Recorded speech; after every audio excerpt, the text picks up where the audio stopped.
Hi, this is Prabhat Ranjan यार। जैसा कि तुम्हें पता चल गया होगा कि मेरे चैनल पर पूरे जोसा सीसेप काउंसलिंग का वीडियो सीरीज स्टार्ट हो चुका है।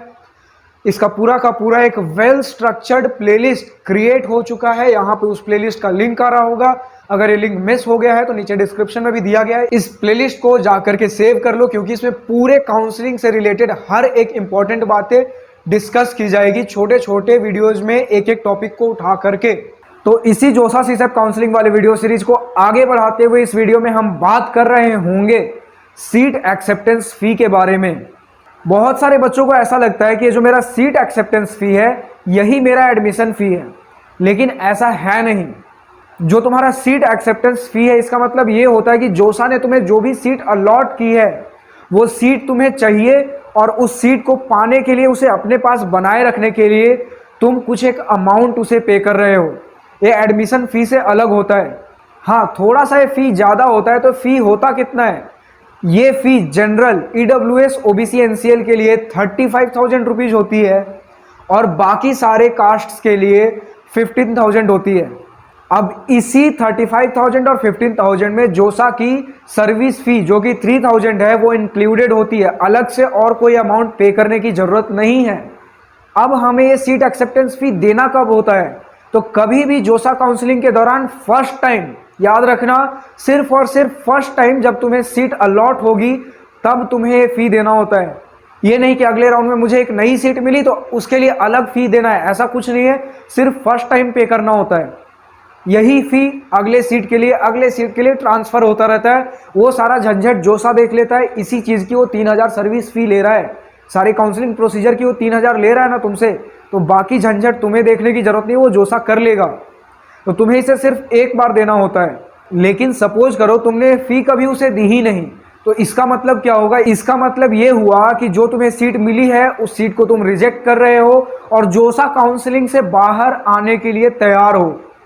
यानी कि अगर तुम्हें जो एक डेट मिलता है, जिस राउंड में भी तुम्हें वो सीट मिला है, उस राउंड में 2 से 3 या 4 दिन का एक डेट मिलेगा, उसी के बीच तुम्हें सारे प्रोसीडिंग्स करने होते, उसी के बीच तुम्हें वो फी देना होता है। अगर तुमने उस बीच नहीं दिया फी तो तुम्हारा वो सीट कैंसिल कर दिया जाएगा और तुम्हें सारे के सारे जोसा काउंसलिंग राउंड से बाहर निकाल दिया जाएगा। आगे के राउंड्स में तुम बैठने के लिए एलिजिबल नहीं हो। अब सपोज करो तुमने फी तो दे दिया है, लेकिन लास्ट राउंड तक भी तुम कभी भी अगर बाहर आना चाहते हो, तुम्हें वो सीट नहीं चाहिए।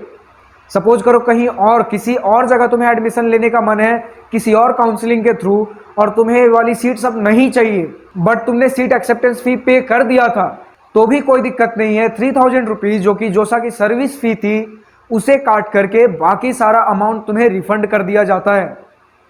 अब बहुत बार एक और चीज़ होता है कि बच्चे अमाउंट पे कर देते हैं, लेकिन कभी कभार जो ये अमाउंट होता है वो उन तक पहुंच नहीं पाता है, लेकिन तुम्हारे बैंक अकाउंट से डिडक्ट हो जाता है।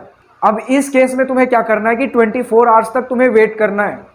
24 आवर्स में अगर जोसा के पोर्टल पर दिखा देता है कि payment has been done, payment successful, तब तो ठीक है। लेकिन फिर भी अगर नहीं दिखाता है तो सेकेंड टाइम पेमेंट कर सकते हो। तुम्हारा जो पुराना पैसा है वो जोसा कहीं लेकर के नहीं भागता है। हर साल इस तरह की चीज़ें होती है। जब पूरा काउंसलिंग राउंड खत्म हो जाता है उसके बाद जो भी तुमने एक्स्ट्रा पैसा उसे दे दिया था, चाहे वो उसकी गलती से हो या तुम्हारी गलती से हो, उसे रिफंड कर दिया जाता है। और बहुत बारी क्या होता है, बैंक के एंड से ही अटक जाता है। तो अगर बैंक के एंड से भी अटका होता है ना, तो कुछ दिन के अंदर वो तुम्हारे अकाउंट में वापस आ जाता है।